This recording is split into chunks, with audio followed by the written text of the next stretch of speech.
Biology का नया महत्वपूर्ण भैया ये चैप्टर क्या हो गया? तो पादप जगत हम लोग पढ़ने वाले हैं। तो संपूर्ण जीवधारी को 5 वर्गों में बांटा गया है, ठीक है। तो देखो कोशिका के आधार पर जो है वो जीवों को 2 भागों में बांटा गया है, एगो प्रोकैरियोटिक और यूकैरियोटिक। तो प्रोकैरियोटिक कौची होता है? तो जिसका कोशिका जो है अविकसित होता है, यानी कि पूर्ण रूप से विकसित नहीं होता है, वो प्रोकैरियोटिक हो गया। अब प्रोकैरियोटिक कैसा होता है? तो एक होता है, ठीक है। और दूसरा कौची हो गया कि जिसका कोशिका जो है पूर्ण रूप से विकसित होता है, उसको बोलते हैं यूकैरियोटिक। तो प्रोकैरियोटिक में कौन आता है? Monera Monera Monera. प्रोकैरियोटिक में जो कि विकसित नहीं है, क्या होता है? Monera Monera Monera. प्रोकैरियोटिक में कौन होता है? तो मोनेरा मोनेरा। प्रोकैरियोटिक में जो विकसित नहीं, क्या हो गया? मोनेरा हो गया। अब मोनेरा कैसा है? तो एक कोशिकीय, यानी कि प्रोकैरियोटिक भी एक कोशिकीय है। तो जब प्रोकैरियोटिक के अंदर मोनेरा आ गया तो मोनेरा भी कैसा होगा? तो एक कोशिकीय हो जाएगा, ठीक है। उसके बाद अगर बात करेंगे तो यूकैरियोटिक। तो यूकैरियोटिक में देखो दो होता है, एगो एक कोशिकीय, एगो बहुकोशिकीय। एक यूकैरियोटिक का कोशिका जो होता है कैसा होता है? तो पूर्ण विकसित होता है। और यूकैरियोटिक में जो एक कोशिकीय होता है उसको बोलते हैं प्रोटिस्टा। यूकैरियोटिक में जो एक कोशिकीय होता है उसको बोलते हैं प्रोटिस्टा। यूकैरियोटिक में जो एक कोशिकीय होता है उसको क्या बोलते हैं? तो प्रोटिस्टा। यूकैरियोटिक में एक कोशिकीय जो होता है उसको बोलते हैं प्रोटिस्टा। और यूकैरियोटिक में एक होता है बहुकोशिकीय बहुकोशिकीय बहुकोशिकीय। तो एक कोशिकीय और बहुकोशिकीय। तो यूकैरियोटिक में एक कोशिकीय को प्रोटिस्टा बोलते हैं, और बहुकोशिकीय जो है वो 2 प्रकार का होता है। यूकैरियोटिक के अंतर्गत जो बहुकोशिकीय आता है वो 2 प्रकार का होता है। एक जिसमें कोशिका भित्ति उपस्थित होता है, और एक जिसमें कोशिका भित्ति उपस्थित नहीं होता है।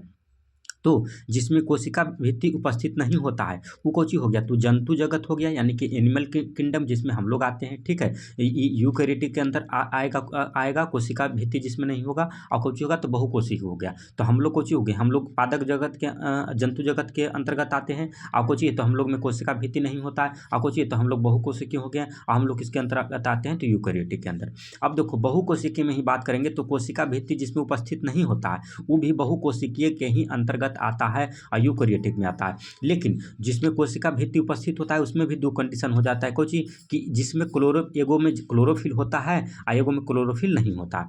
तो जिसमें क्लोरोफिल नहीं होता है वो कोची हो गया? तो कवक, यानी कि फंजाई। जिसमें क्लोरोफिल नहीं होता उसमें उसके अंतर्गत कोची आ गया? तो कवक, यानी कि फंजाई, जिसको फफूंदी बोलते हैं।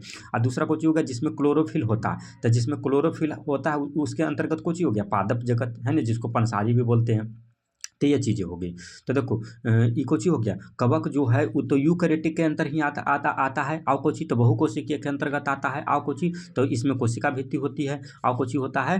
तो इसमें क्लोरोफिल नहीं होता है। इस प्रकार से चीज़ें हो जाती हैं। तो आगे देखो, अब देखो हम बोले ना कि कई गो जगत है, तो टोटल 5 गो जगत है ना। तो 2 जगत कौन दिया? तो जो जगत जो है वो कैलोलस लिनियस ने दिया, कैलोलस लिनियस ने दिया। 2 जगत जो है कौन दिया? तो कैलोलस लिनियस ने दिया। तो देखो 2 जगत जो है कैलोलस लिनियस ने दिया।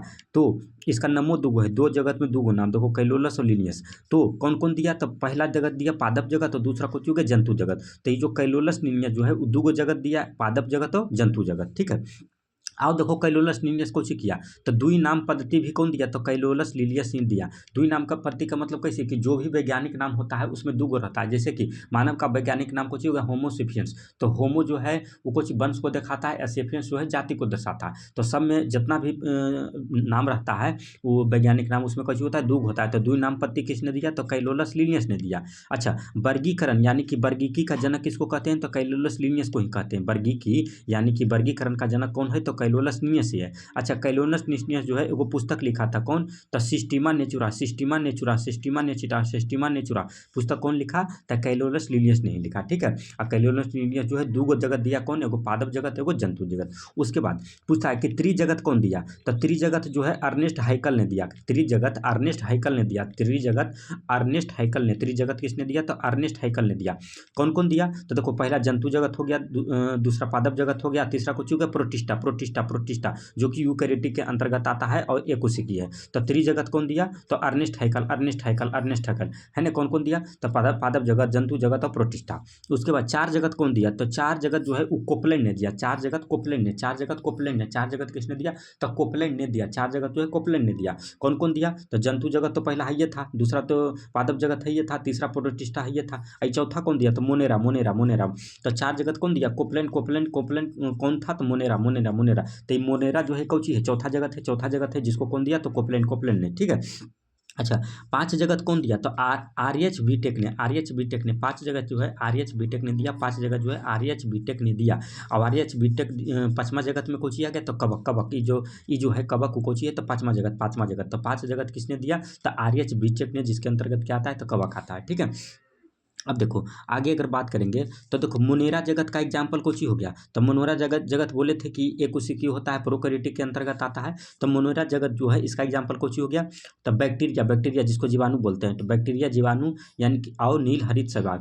तो मुनेरा जगत के अंतर्गत दो गो आता है, एगो बैक्टीरिया और नील हरित शैवाल, बैक्टीरिया और नील हरित शैवाल, बैक्टीरिया और नील हरित शैवाल, ये कुछ हो गया मुनेरा, मुनेरा मुनेरा के अंतर्गत आता है बैक्टीरिया और नील हरित शैवाल। उसके बाद दूसरा जगत की बात करेंगे प्रोटिस्टा। तो प्रोटिस्टा जो कि यूकेरियोटिक के अंतर्गत आता है और एक कोशिकीय होता है। तो प्रोटिस्टा के एग्जाम्पल कुछ ही हो गया 3 गो, प्रोटिस्टा के 3 गो एग्जाम्पल, अमीबा, यूग्लिना और paramecium, amoeba, Euglena, paramecium, amoeba, Euglena, paramecium, amoeba, Euglena, paramecium, ये 3 गो जो प्रोटिस्टा के एग्जाम्पल है।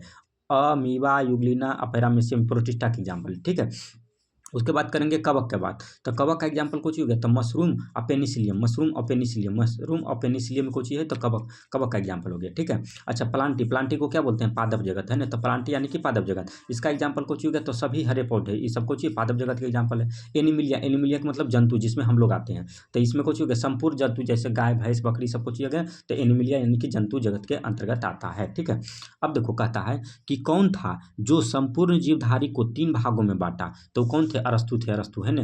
3 भाग कोची कोची में बांटा था? तो जो जल में रहता था, जो थल में रहता था और जो वायु में रहता था वो वायवीय हो गया। तो 3 गो में बांटा। ठीक, ठीक है, आगे देखते हैं। तो इसमें हम बोलो क्या चैप्टर का नाम क्या है? पादप जगत। तो मुख्य रूप से हम लोग इसमें पादप जगत के बारे में पढ़ लें, यानी कि प्लांट किंगडम के बारे में पढ़ने हैं। तो पादप जगत में देखो 2 भाग में बांटा गया है। एक होता है अपुष्पभुज और एक होता है पुष्पभुज। एक होता है अपुष्पभुज और एक है ना। तो पादप जगत देखो 2 गो होता है, एगो अपुष्पभुज होता है एगो पुष्पभुज। पादप जगत में 2 गो अपुष्पभुज और पुष्पभुज। तो अपुष्पभुज जो है इसको इंग्लिश में क्रिप्टोगैम्स बोलते हैं। अपुष्पभुज को इंग्लिश में क्रिप्टोगैम्स, क्रिप्टोगैम्स, क्रिप्टोगैम्स बोलते हैं किसको? अपुष्पभुज को। आप पुष्पभुज को कुछ बोलते हैं तो फैंड्रोगैम्स, फैंड्रोगैम्स, फैंड्रोगैम। पुष्पभुज को क्या बोलते हैं? तो फैंड्रोगैम। अब देखो जिसका नाम में अपुष्पभुज है उसमें पुष्प होगा तो नहीं होगा, तो पुष्प यानी कि फूल नहीं होगा। अब बताओ फूल नहीं होगा तो फल कहाँ से होगा? फल भी नहीं होगा। और जब फल नहीं होगा तो बीज कहाँ से होगा? बीज भी नहीं होगा। यानी कि अपुष्पभुज में बोलो तो क्रिप्टोगैम्स में न फूल होगा, न फल होगा, न बीज होगा। तो हम लोग पहले अपुष्पभुज के बारे में पढ़ लेते हैं, उसके बाद पुष्पभुज यानी कि फैंड्रोगैम्स के बारे में पढ़ेंगे। तो देखो अपुष्पभुज में हम कुछ बोले कि न फूल होगा, न फल होगा, न बीज होगा। फूल से बनता है फल, फल से बनता है बीज। तो जब फूले नहीं है तो फल भी नहीं होगा, बीज भी नहीं होगा।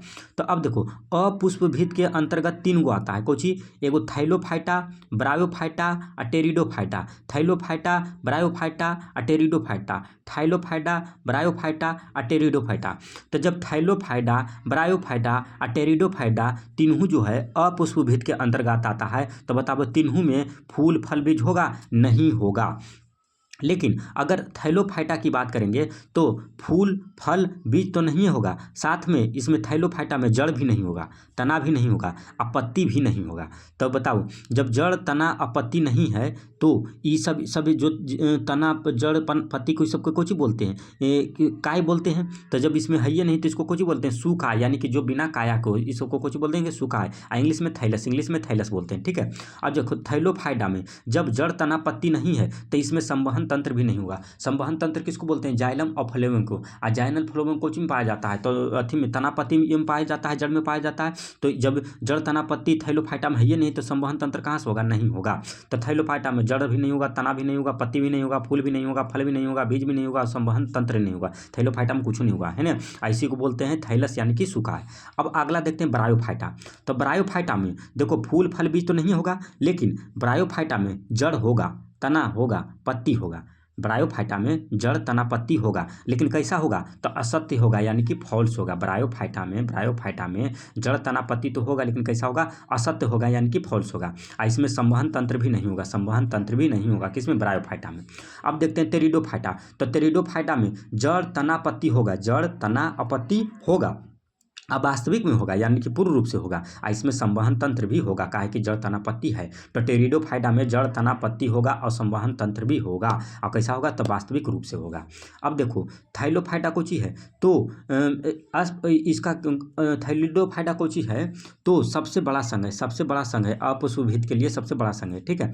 अब देखो पादप जगत का सबसे पादप जगत का उभयचर किसको कहते हैं? तो ब्रायोफाइटा को, यानी कि जो जमीन पर भी रहता है और पानी के अंदर भी रहता है, उसी को बोलते हैं ना उभयचर। तो पादप जगत का उभयचर कौन है? ब्रायोफाइटा। ब्रायोफाइटा पादप जगत का उभयचर कौन सी है? तो ब्रायोफाइटा। अब पादप जगत का रेप्टिलिया, रेप्टिलिया मतलब को जो जीवन भर शरीर पेट के बल रेंग के चलता, तो पादप जगत का रेप्टिलिया किसको कहते हैं? टेरिडोफाइटा को। पादप जगत का रेप्टिलिया टेरिडोफाइटा को कहते हैं, ठीक है।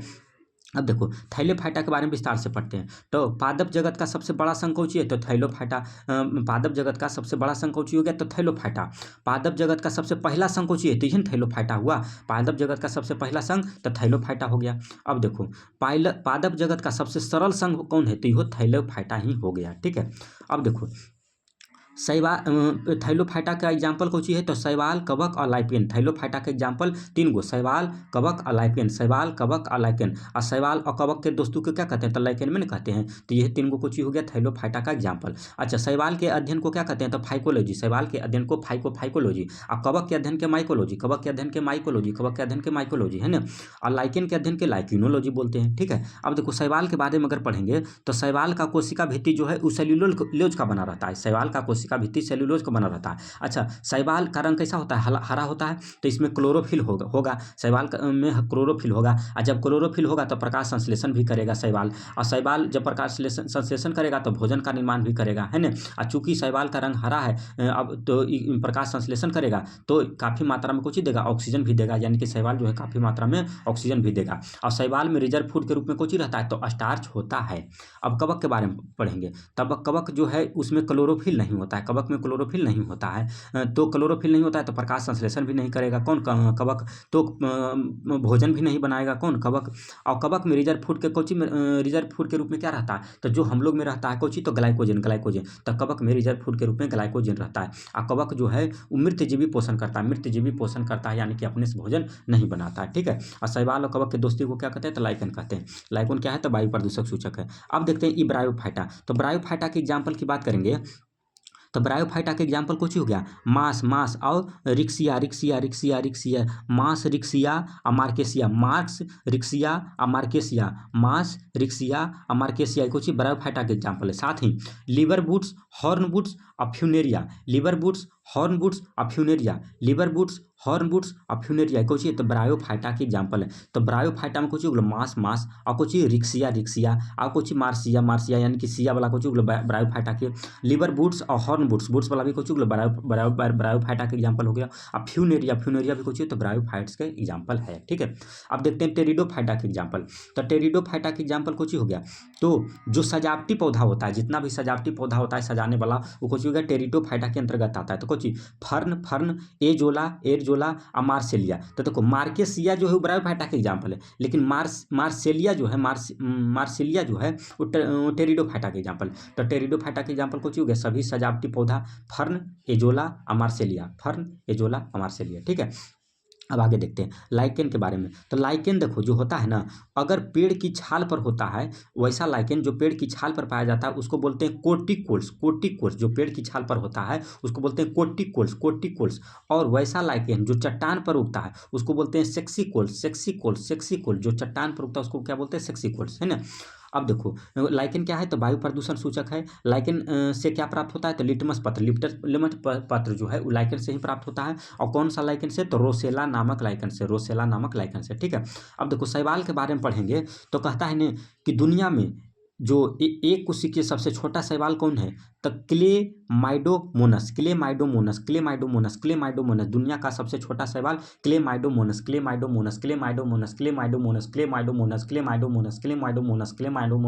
दुनिया का सबसे छोटा शैवाल जो कि एक कोशिकीय है कौन सी है? तो क्लेमाइडोमोनस, ठीक है। अच्छा एक कोशिकीय दुनिया का सबसे बड़ा शैवाल कौन सी है? तो एसिटाबुलेरिया। जो सबसे बड़ा शैवाल है कौन सी है? एसिटाबुलेरिया, ठीक है। अब देखो, कछुआ के शरीर पर उगने वाला शैवाल कौन सी होता है? तो प्रोटोडर्मा। कछुआ के शरीर पर उगने वाला प्रोटोडर्मा, कछुआ के शरीर पर उगने वाला प्रोटोडर्मा, कछुआ के शरीर पर उगने वाला प्रोटोडर्मा, कछुआ के शरीर पर उगने वाला क्या हो गया? तो प्रोटोडर्मा हो गया। अब देखो, घोंघा के शरीर पर उगने वाला शैवाल कौन सी हो गया? तो क्लेडोफोरा, क्लेडोफोरा, क्लेडोफोरा। घोंघा को फोड़ दो तक, क्लेडोफोरा, क्लेडोफोरा, घोंघा को क्लेडोफोरा, घोंघा को क्लेडोफोरा, घोंघा को क्लेडोफोरा। घोंघा के शरीर पर उगने वाला शैवाल कौन सी होगा? क्लेडोफोरा हो गया। ठीक है। अच्छा, लाल सागर का रंग लाल है कौन से शैवाल के कारण? तो ट्राइकोडोसियम, ट्राइकोडोसियम, ट्राइकोडोसियम, ट्राइकोडोसियम। लाल सागर का रंग लाल है शैवाल के कारण। कौन सा शैवाल? तो ट्राइकोडियोसियम, ट्राइकोडियोसियम, ट्राइकोडियोसियम। ठीक है। अच्छा, तो आयोडीन प्राप्त होता है तो कौन सा शैवाल से? तो लेमिनेरिया नामक शैवाल से, लेमिनेरिया नामक शैवाल से, लेमिनेरिया नामक शैवाल से जो है आयोडीन प्राप्त होता है। ठीक है। अच्छा, अंतरिक्ष यात्री जो है वो अपने साथ किस शैवाल को लेकर जाता है? तो क्लोरेला, क्लोरेला, क्लोरेला, क्लोरेला, है ना? जैसे कुल्ली करो तो क्लोरेला, क्लोरेला, क्लोरेला, क्लोरेला। अंतरिक्ष यात्री कौन सा शैवाल अपने साथ लेके जाता है? Chlorella, chlorella. अब क्लोरेला काहे लेके जाता है? काहे कि क्लोरेला नामक शैवाल में सबसे अधिक प्रोटीन होता है। क्लोरेला नामक शैवाल में सबसे अधिक प्रोटीन होता है और इसका रंग हरा होता है तो प्रकाश संश्लेषण भी करेगा। अब और चूंकि प्रकाश संश्लेषण करेगा तो अधिक मात्रा में ऑक्सीजन भी देगा। कौन? क्लोरेला, है ना? अब देखो, खाने वाला शैवाल कौन सा है? तो अल्वा, अल्वा, लेमिनेरिया, अनोस्कर, अल्वा, लेमिनेरिया, अनोस्कर, अल्वा, लेमिनेरिया, अनोस्कर, अल्वा, अल्वा, अलुआ वाला अल्वा, लेमिनेरिया, लेमिनेरिया, लेमिनेरिया, लेमिनेरिया, अनोस्कर। ये कौन सी है? तो खाने वाला शैवाल है। ठीक है। अब देखो, कौन सा शैवाल है जिसका हम लोग उपयोग उर्वरक के रूप में करते हैं? तो एनाबीना और नोस्टक, एनाबीना और नोस्टक, एनाबीना और नोस्टक, एनाबीना और नोस्टक। तो ये जो एनाबीना और नोस्टक है इसका उर्वरक में यूज होता है। एनाबीना और नोस्टक का यूज कहाँ? उर्वरक के रूप में होता है। ठीक है। और औषधि के रूप में कौन सी होता है? तो औषधि के रूप में दो लेमिनेरिया जिसे आयोडीन प्राप्त होता है इसका औषधि में यूज करते हैं। और एगो कोलेरा जिसको हम लोग खाते हैं, अंतरिक्ष यात्री लेके जाता है, तो कोलेरा और लेमिनेरिया का औषधि के रूप में यूज होता है। ठीक है। तो जो अपुष्पभेद था जिसको क्रिप्टोगेम्स कहते हैं वो खत्म हो गया। अब हम लोग पढ़ते हैं पुष्पभेद, पुष्पभेद, पुष्पभेद यानी कि फैनरोगेम्स, फैनरोगेम्स। ठीक है। तो देखो, पुष्पभेद जो है ना वो दो गो होता है। एगो होता है अनावृत बीजी और एगो होता है आवृत बीजी। तो अनावृत बीजी किसको बोलते हैं? जिसमें जो है वो नग्न बीज होता है, नग्न बीज होता है यानी कि जिसके बीज में बाहरी आवरण नहीं होता है उसको बोलते हैं अनावृत बीजी। और आवृत बीजी कौन सी बोलते हैं? तो जो अनग्न बीज होता है यानी कि जिसके बीज के बाहरी परत में आवरण होता है वो हो गया आवृत बीजी। अब देखो, अनावृत बीजी को क्या बोलते हैं? Gymnosperm, gymnosperm. देखो, दुनू में अंत में स्पर्म लगल है। अब इसको याद कैसे करके रखना है? याद ऐसे रखना है कि अनावृत बीज किस कोची होता है? तो जो नग्न बीज होता है और जिम में आदमी नंगे रहता है तो नग्न बीज कोची हो गया? Gymnosperm, gymnosperm. ठीक है। और आवृत बीज कोची हो गया? Angiosperm, angiosperm, angiosperm, angiosperm. ठीक है। अब देखो, तो अनावृत बीजी यानी कि नग्न बीज हो गया। तो इसमें कुछ होता है बीज जो है फल के बाहर होगा, बीज है जो फल के बाहर होगा।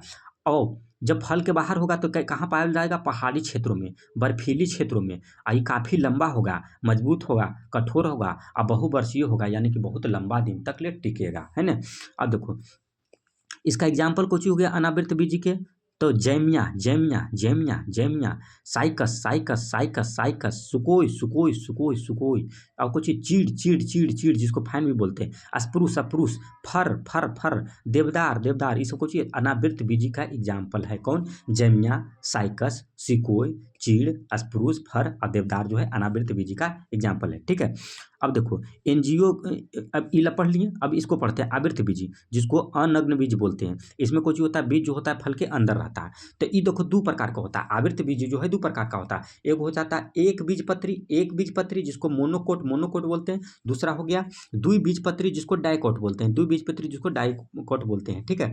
तो देखो, इसमें कुछ होगा एक बीजपत्री का पहचान कुछ होता है कि देखो वैसा बीज जिसको दो भाग में तोड़ेंगे ना तो नहीं टूटेगा, नहीं टूटेगा, उसको बोलते हैं एक बीजपत्री। और द्विबीजपत्री किसको बोलते हैं? तो वैसा जिसका बीज जो है तोड़ेंगे तो दो भाग में टूट जाएगा उसको द्विबीजपत्री बोलते हैं। इसका पहचान कुछ होता है। तो एक बीजपत्री का पत्ती जो होता है लंबा होता है। देखो पत्ती कैसा होगा? तो ऐसा लंबा होगा जैसे जैसे धनमक होता है।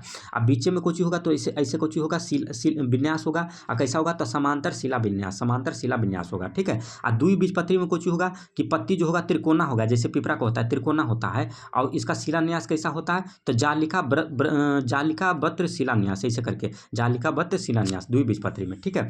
अच्छा, एक बीजपत्री का एग्जाम्पल कुछ हो गया, धान का देखो पत्ती लंबा होता है, गेहूं का पत्ती लंबा होता है, जौ का पत्ती लंबा होता है, मक्का का पत्ती लंबा होता है तो एक बीजपत्री, बाजरा का पत्ती लंबा होता है तो एक बीजपत्री हो गया, खजूर का पत्ती लंबा होता है एक बीजपत्री हो गया, केला का पत्ता लंबा होता है एक बीजपत्री हो गया, प्याज का पत्ता लंबा होता है एक बीजपत्री हो गया, बांस का पत्ता लंबा होता है, ताड़ का पत्ता लंबा होता है, लहसुन का पत्ता लंबा होगा, इसे हो चुके एक बीजपत्री हो गया, ठीक है।